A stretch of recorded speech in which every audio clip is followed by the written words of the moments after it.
El pueblo de Dios dice amén. La gracia de Dios es suficiente siempre, ¿verdad? Maravillosa gracia de Dios. Hermanos, aquí estamos viviendo en un mundo que sin duda es un mundo de problemas. Estamos de acuerdo, ¿verdad? Hay alguien que no ha tenido nunca un problema. ¿Quién no? Y las tendremos. Hay una frase anglosajona que dice, when life caves you in. Es decir, cuando la vida te encueva. Es como cuando nosotros decimos, cuando el mundo te cae encima. Y mis queridos hermanos, definitivamente hay personas que tienen serios problemas. No hay duda, no dudamos de su legitimidad, ¿no? Hay también otras personas que cualquier problemita lo convierten en un gran problema. Y también, mis queridos hermanos, algunos ven problemas en casi todas las cosas. Es como el que ve indio detrás de todos los árboles o demonios en cada esquina. Hay mucha gente también en este mundo viviendo, señores, con miedo a lo que puede sucedernos en cualquier momento. Estas personas, claro, malgastan mucho tiempo, mucha energía, vamos a decir, preocupándose por cosas que en su mayoría no van a suceder. Alguien dijo una vez, hoy es el mañana del cual nos preocupamos ayer. Hoy es ese mañana del cual nos preocupamos ayer. Pero hay otras personas que también hacen un ídolo de la felicidad, de tal manera que no saben cómo lidiar con los problemas que tienen actualmente. Mis queridos hermanos, la realidad es que a menudo la vida nos va a parecer como que nos encierra en una cueva de problemas. He visto cuevas reales en las vidas de las personas. En mi familia, en 2 ocasiones he visto cómo la muerte de un hijo ha llegado a los oídos de los padres y de los abuelos. Difícil, ¿verdad? Cuando una hija de 18 años se va de la casa con el novio y no regresa. Cuando el esposo o la esposa descubre a su cónyuge siéndole infiel con un amante, el mundo se cae encima. Cuando la conducta de un hijo avergüenza a los padres. Recuerdo hace muchos años atrás, cuando era joven, y trabajaba para Florida Power Line, un amigo del trabajo me llamó y me dijo, quiero que vayas a ver a este joven amigo mío de mucho tiempo. Está a punto de morir. Y fui a verlo. Y cuando entré a esa casa vi el rostro de los padres, los abuelos, los familiares. El mundo se le caía encima. Era un joven de 30 años. Tenía una esposa y tenía un niño pequeño. Pero un año antes, él estuvo persiguiendo a unos delincuentes a alta velocidad en su carro policíaco. Y lamentablemente tuvo un terrible accidente que lo puso en un hospital por cerca de un año, muy grave. Y eso le causó un cáncer fumigante. Y cuando llegué allí ya no podía abrir los ojos, ya hacía más, quizás un día que no abría los ojos por la morfina y todas estas cosas, ya estaba para morir. Y yo quería que después de presentar el Evangelio que me respondiera de alguna manera. Y lo único que ocurrió en ese momento fue que hizo un esfuerzo tan grande, abrió los ojos y me miró y los volvió a cerrar. Me enteré al próximo día que saliendo yo de la casa, algo que ellos no entendieron, cómo de pronto se levantó y fue al baño. Él estaba haciendo por días sus necesidades desde la cama. Y yo lo tomé como una señal de que respondió al Evangelio, porque cuestión de horas después murió. El mundo se le caía encima a esa familia. Mis queridos hermanos, ¿qué harías tú si te llega la noticia de la muerte de un ser querido? ¿Qué harías tú ante la infidelidad de tu cónyuge? ¿Qué harías tú si tus hijos te causan dolor y sufrimiento? Si tus sueños no los puedes alcanzar, ¿cómo recoges esos pedazos rotos de tu corazón? Mis queridos hermanos, hay problemas reales en la vida. En una ocasión le dijo un campesino a un joven: hijo, es muy tarde para cerrar la entrada después que se nos ha ido el ganado. La realidad es que tenemos que estar preparados antes de que vengan los problemas y las pruebas. Además, tengo que también decir que es cierto que a veces muchos problemas vienen porque nos los buscamos, por nuestras desobediencias, por nuestro alejamiento a Dios, por nuestras decisiones no sabias. Pero hoy nos concentramos en la preparación para los problemas que pueden venir en cualquier momento en nuestras vidas. Y en primer lugar quiero decirles que tenemos que enfrentarnos a los problemas, hermanos, con una fe real, en un Dios real, en un Dios verdadero, un Dios que está presente. Bueno, la palabra de hoy nos declara este pasaje muy conocido, ¿verdad? ¿Cómo es? Todo lo puedo en Cristo. Noten que es en Cristo. Es una fe en Cristo, en el poder del Señor. Pero dicen también, dice allí la palabra, fortalecer, ¿no? Lo cual habla de problemas. Hay gente que utiliza este versículo para decir que pueden hacer todo lo que les dé la gana, ¿no? Pero realmente lo que está hablando de fortaleza. ¿Por qué? Porque hay debilidad, porque hay necesidad de ser fortalecido a través en medio de las pruebas y las dificultades. Todo lo puedo. ¿Qué es lo que podemos?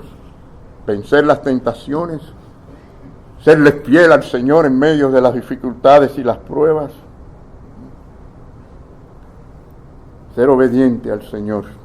Así que el creyente en Cristo puede ser victorioso, mis queridos hermanos, en cualquier circunstancia de la vida, siempre que las enfrentemos con esta fe en la roca que es Jesucristo nuestro Señor, en su palabra, en sus promesas. Bueno, como le decía Pablo al joven pastor Timoteo, le decía, porque no nos ha dado Dios espíritu de cobardía, sino de ¿qué? De poder, de amor y de dominio propio. Y noten cómo estas tres palabras van juntas, ¿no? Ojalá los políticos vean esto. El poder tiene que ir con el amor y con el dominio propio. Pero esas son tres cosas que dice que Dios las da. Dice allí la palabra, nos ha dado. Dios nos da por medio de su Santo Espíritu esta bendición de tener el poder para obedecerle, para servirle, para honrarle, para pasar por todas las pruebas que tengamos que pasar. Y mis queridos hermanos, con el amor y con el dominio propio. Ustedes saben que es uno de los frutos, o digamos, es parte del fruto, es un fruto del Espíritu Santo según Gálatas 5:22. Amor, gozo, paz, paciencia, benignidad, fe, mansedumbre, templanza, que es dominio propio. Allí está. Y estas son las cosas que Dios nos ha dado a nosotros por su Espíritu. Y en ningún momento escuchamos a los apóstoles a enseñar que la fe es para andar diciendo yo declaro, yo decreto y quito todo lo que hay alrededor de mí. En ningún momento encontramos semejante cosa. Además, ese tipo de actitud es una forma de idolatría a la persona. Es una fe en la palabra de la persona. Es como un abracadabra, ¿no? Y aleja a las personas de venir al Señor y clamar al Señor. En vez de clamar a Dios como Él quiere, pues yo declaro, yo decreto y yo digo. Y el Señor le dice, clama a mí. No importa cuál es tu problema, clama a mí y yo te responderé. y te mostraré cosas grandes y profundas que ni conoces. Mis queridos hermanos, la palabra del Señor nos habla en esta mañana y nos enseña, ¿verdad?, que tenemos que tener fe en Jesucristo, que es nuestra roca, ¿verdad? Hay mucho evangelio falso por todos lados diciendo toda esta serie de cosas, pero es una fe en Jesucristo, ¿verdad?, para que podamos enfrentarnos a los problemas con un carácter refinado. El Señor lo que quiere lograr en cada uno de nosotros es que nos parezcamos más a su carácter, a su Hijo Jesucristo, en medio de las pruebas y los problemas. Esto no quiere decir que no oremos para que Dios quite un problema, y Dios lo ha quitado. ¿Sí o no? ¿Cuántos dan testimonio? Amén, gloria al Señor. Pero más bien la fe es para que nosotros podamos enfrentarnos a las dificultades en la manera que honremos a Dios sobre todas las cosas. Una fe real, una fe en las promesas del Señor. Es decir, el Señor cumple sus promesas, Él es fiel. Jesús dijo en una ocasión que la fe del tamaño de un grano de mostaza mueve montañas, ¿sí o no? Lo cual me anima porque me está diciendo que no tengo que tener tan grande la fe, ¿no? Yo pensaría, o si no hubiera leído la palabra, yo pensaría que tendría que ser el tamaño de un melón, pero no, dice un grano de mostaza. Pero es una fe concentrada en Jesucristo, en nuestro Señor y en sus promesas. Esa es la clase de fe, pero también, hermanos, cuando el Señor dijo eso, Él no estaba diciendo que podíamos ir por ahí a mover montañas físicas y edificios. ¿No? Nunca vi a los apóstoles hacer semejante cosa, ¿no? Está hablando de las dificultades, de los problemas, que no importa cuán grandes sean, nosotros podemos quitarlas por medio de la fe.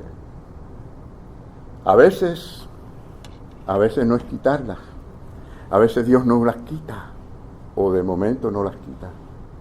A veces lo que el Señor quiere que entendamos, usted y yo, que su gracia es suficiente para que nosotros, aún con esa dificultad, podamos serle fiel, podamos bendecirle a Él, honrar su santo nombre con nuestra vida. Algunos ejemplos que puedo pensar por Moisés. Ustedes recuerdan a Moisés ante el Mar Rojo, ¿verdad? Moisés confió plenamente en el socorro de Dios. El ejército de Egipto estaba detrás. Dios no los quitó en ese momento, no los eliminó en ese momento. Sí, los tuvo que detener. Dios obra maravillosamente, hermano. Pero fíjense lo que Dios hizo, le abrió el mar. Pero tuvieron que cruzar. Y me imagino que muchos preocupados, viendo a ambos lados esas aguas detenidas, algunos pensando, vamos rapidito porque estos se pegan en cualquier momento. Y el ejército de Egipto detrás, que quería destruirlos a ellos. Y hermanos, tuvieron que cruzar. Pero cuando cruzaron, Dios removió la montaña. Necesitamos esa clase de fe. Esa fe que tuvieron el pueblo de Dios cuando llegaron a Jericó. Y Dios les dio las instrucciones y lo único que hicieron fue marchar alrededor de Jericó y tocar trompeta. Y cayeron los muros. Dios quitó la montaña. Esta fe, mis queridos hermanos, en su palabra, en sus promesas, es la clase de fe que nos ayuda a tener visión, la que nos ayuda a tener entendimiento espiritual, discernimiento de las cosas de Dios. Además, esta es la clase de fe que agrada a Dios. Usted no va a agradar a Dios tratando de ser la mejor persona del mundo. No importa cuántas obras usted haga, no podrá agradar a Dios a través de las obras. Y muchos cristianos a veces se la pasan todo el tiempo tratando de agradar a Dios con lo que hacen. Sí, la fe debe producir buenas obras, pero tenemos que enfocarnos en una confianza plena, en una conexión con la palabra de Dios para tener esa fe en Él, en su palabra, en sus promesas. No existe una fe en Dios separado de una fe en la palabra de Dios. No existe. Fe en Dios es tener fe en lo que Dios es y en lo que Dios dice en su palabra. Nos dice la Biblia muy claramente, sin fe es ¿qué? imposible agradar a Dios. Usted no puede. Es imposible que usted agrade a Dios de otra manera. ¿Por qué? Porque la fe no justifica. Las obras que usted haga no le justifica, pero la fe en Dios sí. La fe en Jesucristo, Señor nuestro, quien murió en la cruz del Calvario por nuestros pecados. Y precisamente la palabra de Dios es la que nos prepara. Nos alimenta, pero nos prepara para enfrentarnos a cualquier dificultad cuando vengan las cuevas de los problemas y nos caigan encima. Bueno, cuando las cosas están en bonanza, cuando las cosas están bien, es cuando mejor deberíamos de prepararnos, ¿no creen ustedes? Es decir, no esperar que nos caiga encima el problema para venir a buscar las cosas de Dios. He visto personas venir cuando, como dicen los latinos, ¿no?, cuando el zapato aprieta. Han venido corriendo a la iglesia y de pronto se aparecen hasta los miércoles a los estudios y vienen y buscan al pastor y están muy interesados en las cosas de Dios, pero ya tienen el problema encima. ¿Y saben qué, hermanos? El crecimiento espiritual no es una cosa de ahora para ahorita. La madurez no se alcanza en un minuto. Es un crecimiento que requiere la disciplina de acercamiento, adoración a Dios, conocer más y más de Jesucristo nuestro Señor a través de su palabra. El apóstol Pablo se propuso más que ninguna otra cosa conocer a Jesucristo, Señor. Y no hay nada mejor que eso, conocer a nuestro Señor, a nuestro Creador de esta manera, la realidad y existencia del universo. Entonces, hermanos, si usted está disfrutando un tiempo de bonanza, bueno, prepárase. La disciplina es importante. Miren el deporte. Un deportista no puede llegar a cierto nivel si no tiene una disciplina. Y no es de un día para otro. ¿Cuántos están viendo la NBA, o sea, los playoffs? Ahí están los Miami Heat jugando. Ya en el tercer round, un equipo que nadie esperaba que estuvieran ahí. Han hecho algo, están haciendo historia. Y cada vez los comentaristas como que no quieren aceptar lo que realmente está ocurriendo. Y ahora le ganaron al que estaba en primer lugar, le ganaron al que estaba en tercer lugar, ahora están en el tercer round con el que estaba en segundo lugar y están 2-0. ¿Qué les parece? Le faltan 2 juegos para ir al final. Pero una de las cosas que dijo uno de los jugadores es la disciplina que le imponen en las prácticas. No es lo que hacemos aquí en el juego, es lo que hacemos en las prácticas. Mis queridos hermanos, es así. En segundo lugar, necesitamos una fe, hermanos, que confíe que Dios es bueno. ¿Cuántos creemos que Dios es bueno? Y que todos sus propósitos son propósitos buenos, propósitos de amor. Miren qué sencillo lo dice la palabra del Señor. El que no escatimó, sabemos que es por esto, porque no escatimó ni a su propio Hijo, sino que lo entregó por todos nosotros. ¿Cómo entonces, dice, no nos dará también con Él todas las cosas? Ahora, yo quiero que piensen en esta palabrita, todas. ¿Quiere decir riquezas del mundo? No, la gente a veces toma la palabra del Señor para lo que les conviene, ¿no? Miren, cuando dice que nos dará todas las cosas, se refiere, número 1, a que nos dará toda la herencia de Jesucristo en el reino celestial. Todas. Pero también quiere decir que nos dará todas las cosas que necesitamos para poder pasar por esta vida, por este transcurso, por este tiempo y espacio, y poder vencer las pruebas y vencer las dificultades. Nos dará todas las cosas el Señor, ¿verdad?, para que podamos nosotros honrar a nuestro Señor. ¿Y saben qué? Aquí tenemos que caminar con nuestra cruz, porque cuando Cristo nos llamó, nos dijo: si alguno quiere venir en pos de mí, niéguese a sí mismo. No es tu vida, no es tu camino. Dice, tome su cruz y sígame. Cualquiera que sean tus dificultades con tus problemas, sigue a Jesucristo hasta el final, hasta la muerte, dice la palabra, y nos dará la corona de vida el Señor. Así que aquellos que creen en su nombre, aquellos que creen en su palabra, tienen esta bendición. Claro, por otro lado quiero decirles que tenemos a un enemigo, ¿no? Satanás se va a aprovechar especialmente cuando hay dudas de que si Dios es tan bueno o que conmigo no ha sido tan bueno. Es decir, no es totalmente bueno. Y Dios no solo es totalmente bueno, es absolutamente bueno. Ahora, desde el principio de la historia, encontramos que este enemigo engañó a Eva y a Adán. Él es un engañador. Y por cierto, ha tenido miles de años adicionales para practicar el engaño. Así que hoy por hoy es el engañador más excelente que existe, Satanás. Y no dudo de que hay muchos cristianos que están siendo engañados por el Señor y con razón no son tan fieles al Señor en una u otra cosa, no por gusto. Tenemos que tener discernimiento y darnos cuenta que el enemigo sabe cómo complicar la vida y cómo alejarnos a veces de las cosas del Señor. Pero dice así, para que ustedes recuerden la historia, que entonces la serpiente dijo a la mujer, alguien dijo que el hombre tiene la autoridad sobre la mujer, pero que la mujer es la que le lava el cerebro al hombre. No sé.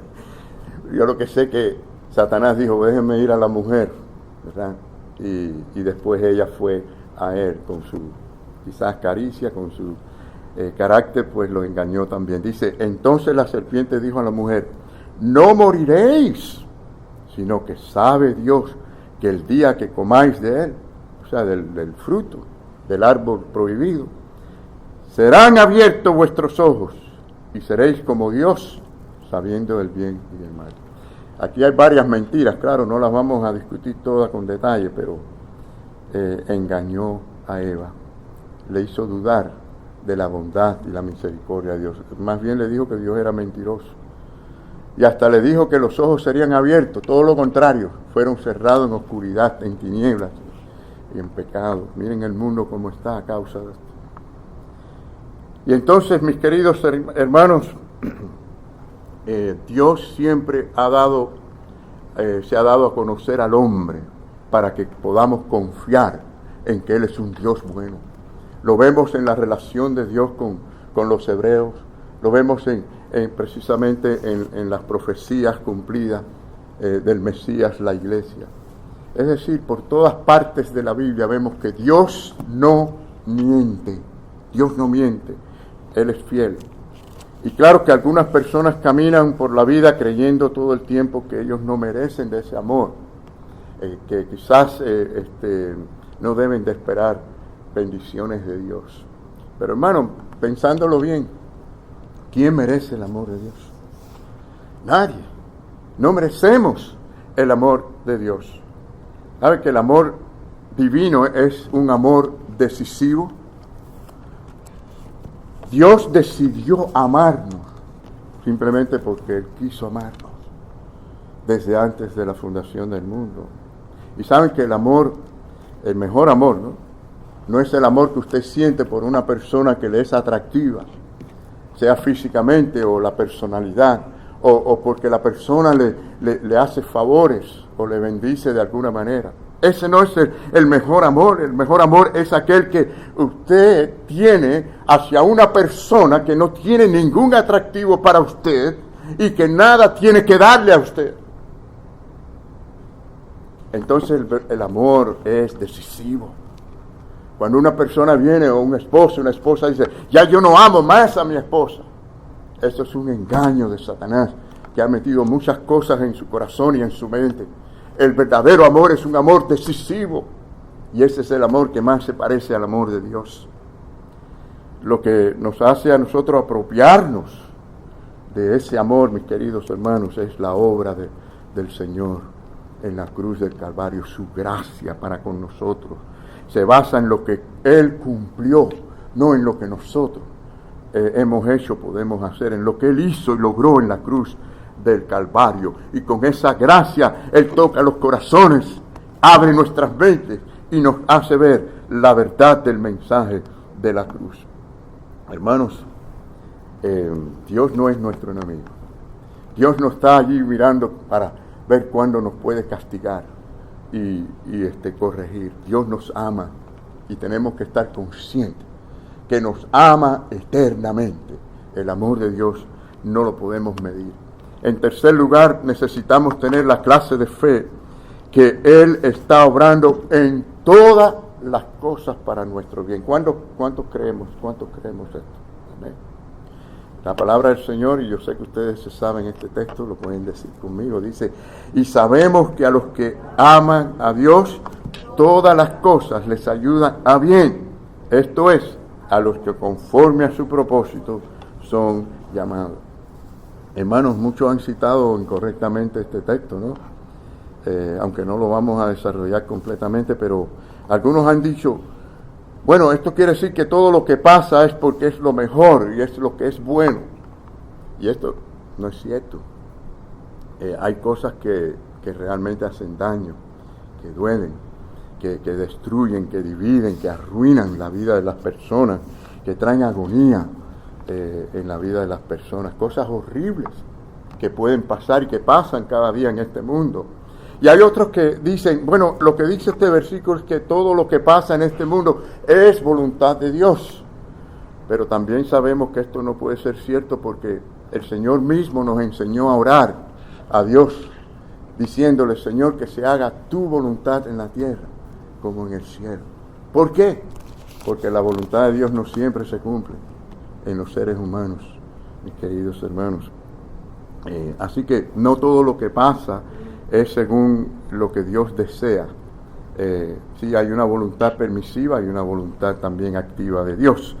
Pero sí, lo que quiero decir es que el versículo expresa, aquí, bueno, el apóstol Pablo está expresando, pero es también lo que debemos expresar nosotros como cristianos, que él tiene una fe que Dios está obrando para utilizar esos problemas, esas dificultades, para nuestro bien, de alguna manera para rescatarnos, restaurarnos, fortalecernos, ¿verdad? Y hacernos según sus propósitos. El Señor quiere que encajemos bien allá en el reino celestial y utiliza las dificultades, es decir, veámoslas como una oportunidad para honrar al Señor, para servirle, para serle fiel, para poder testificar y tener un testimonio del poder de Dios en nuestra vida. Así que usted y yo podemos contar con nuestro gran Señor, el gran consejero, el príncipe de paz, ¿verdad? El mismo Jesucristo. En cuarto lugar, necesitamos tener la fe que cree que Dios no nos va a dar más de lo que usted y yo podemos resistir. ¿Cuántos decimos amén? Gracias Señor, gracias Señor. Aunque a veces decimos, lo que me pasa a mí no le pasa a nadie. ¿Quién no ha dicho eso, verdad? Es un momento ahí difícil. Óyame, a mí nada más me pasa esto. Pero si lo pensamos bien, ¿cuánta gente han pasado por cosas peores? La realidad es que Dios le da una capacidad a cada persona para que pueda resistir las pruebas que tiene que resistir. Esa es su promesa. Una promesa de inmunidad en cuanto a los problemas o frente a los problemas. Pero miren más bien lo que el Señor nos dice. Ustedes pueden buscar esto que le estoy diciendo allí en 1 Corintios 10:13. Es una promesa de Dios. Pero el Señor nos dice también en su palabra, y dice el apóstol Pablo a los filipenses, que mi Dios pues suplirá todo lo que os falta conforme a sus riquezas en gloria en Cristo Jesús. ¿Cuán rico es Dios? Pueden medirlo, la riqueza. Y note que no dice de sus riquezas, sino según, conforme a la riqueza de Dios. Y lo que quiere decir que no importa lo que usted necesite, Él se lo va a dar para que usted pueda pasar por este mundo de problemas y dificultades. Necesitamos tener también la fe de que hay un propósito detrás de nuestro sufrimiento. Pablo nos da un ejemplo. Ustedes pueden buscar 12, del 7 al 8. Y allí pueden ver, no lo vamos a leer, pero allí pueden ver cómo el apóstol Pablo expresa tener un aguijón en la carne. Y algunos han dicho que, bueno, esto era que él sufría su conciencia porque él había perseguido a los cristianos. Esto no puede ser, hermanos. Esto no, por dos razones. Una, porque él dice un aguijón en la carne, en su cuerpo. Pero la segunda cosa más importante todavía, y tiene un aspecto teológico, es porque cuando el Señor perdona, limpia nuestras conciencias. Cuando verdaderamente nos arrepentimos, el Señor limpia nuestra conciencia. He oído decir muchas veces, y ustedes también seguramente, no, tú lo que tienes que hacer es perdonarte a ti mismo. Miren, señores, la Biblia no dice nada acerca de semejante cosa. Nadie tiene la capacidad de perdonarse a sí mismo. Usted puede perdonar a otros y otros a usted. Y cuando pecamos contra alguien, estamos pecando contra Dios también. Y Dios enseña en su palabra que Él es el que perdona nuestros pecados y limpia nuestras conciencias. Totalmente. Pero miren, por ahí hay muchos psicólogos diciendo esto y la gente diciendo estas cosas que no son ciertas. Pero quiero decirle que el apóstol tenía ese aguijón, el gran apóstol Pablo. Y dice la historia que 3 veces le pidió a Dios que se lo quitara. No sabemos lo que era, ¿no?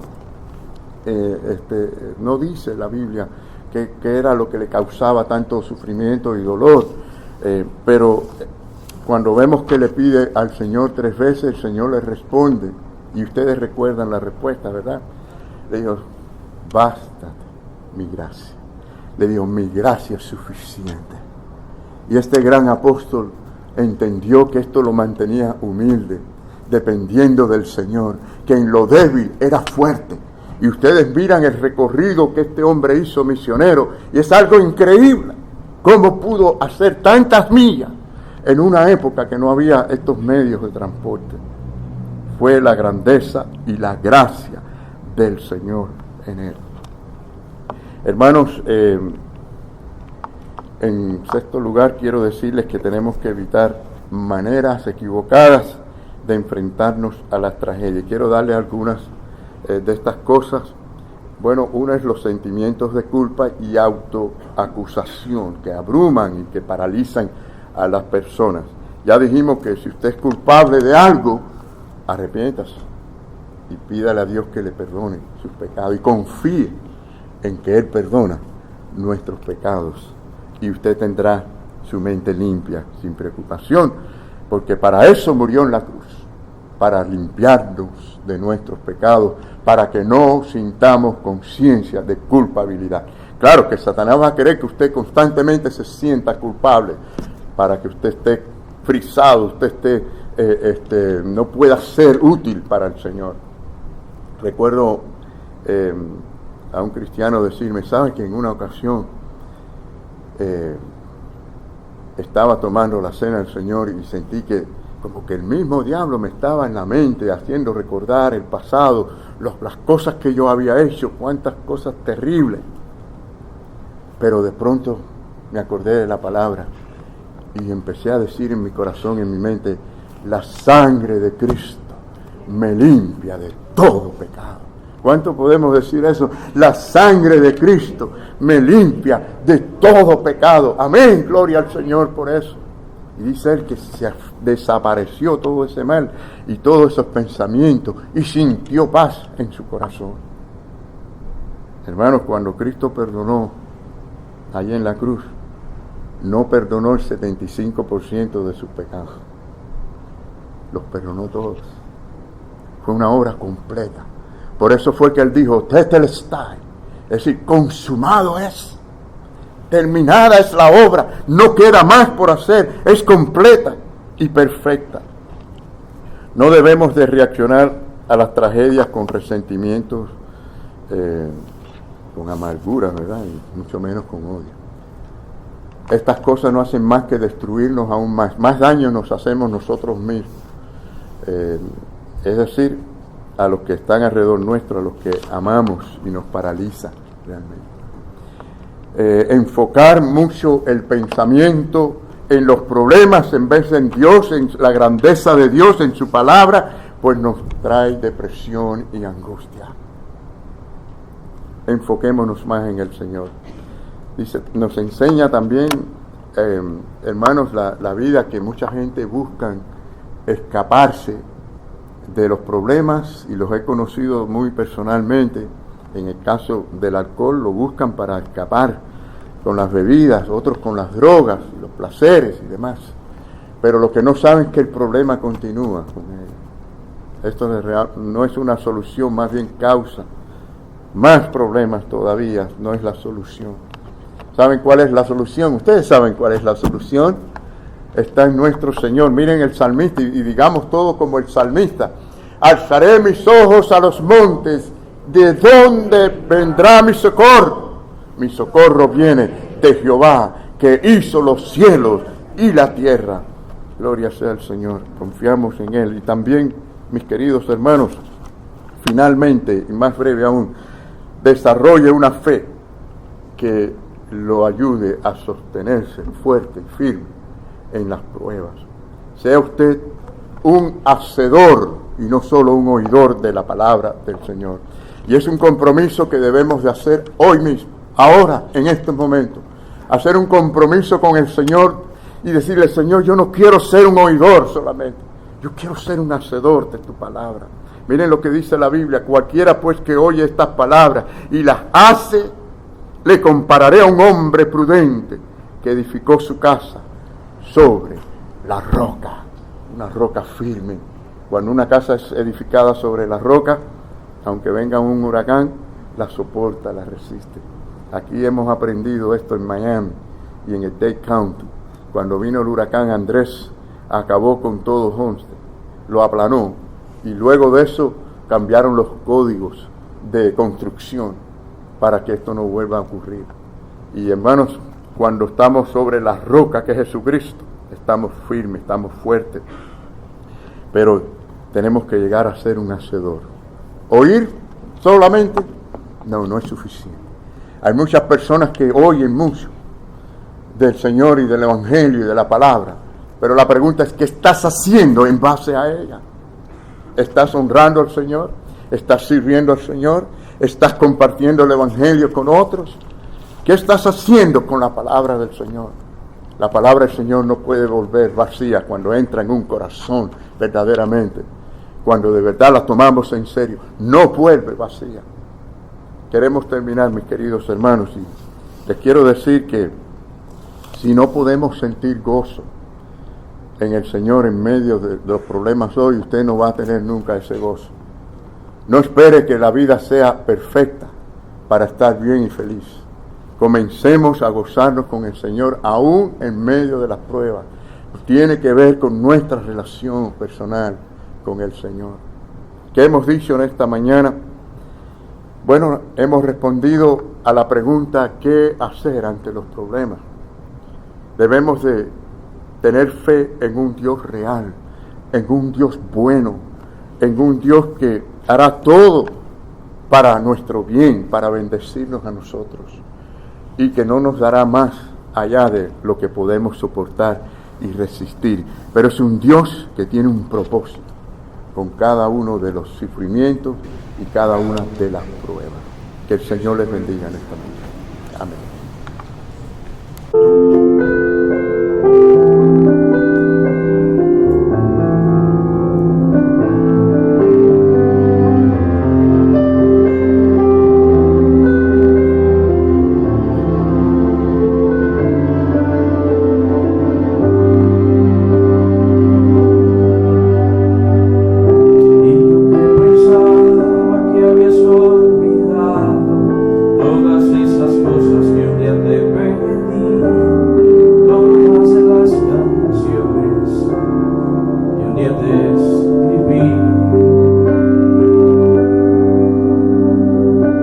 Hoy me he dado cuenta que han estado allí haciendo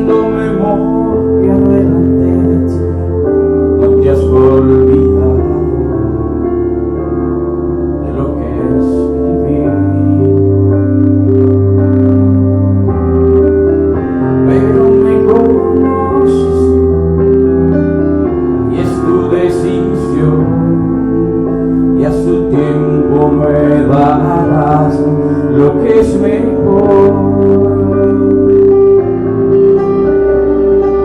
Todos mis anhelos tienen tu color, tienen el latido de tu corazón. No quiero nada más en tu dirección. Todos mis anhelos son de ti, Señor, tienen tu cadencia, tienen tu pasión. No quiero nada más en tu dirección. Y yo que pensaba que habías olvidado todas esas cosas que un día te pedí, todas las canciones que un día te escribí. Y hoy me he dado cuenta que has estado allí, haciendo memoria delante de ti. No te has olvidado de lo que escribí. Pero me conoces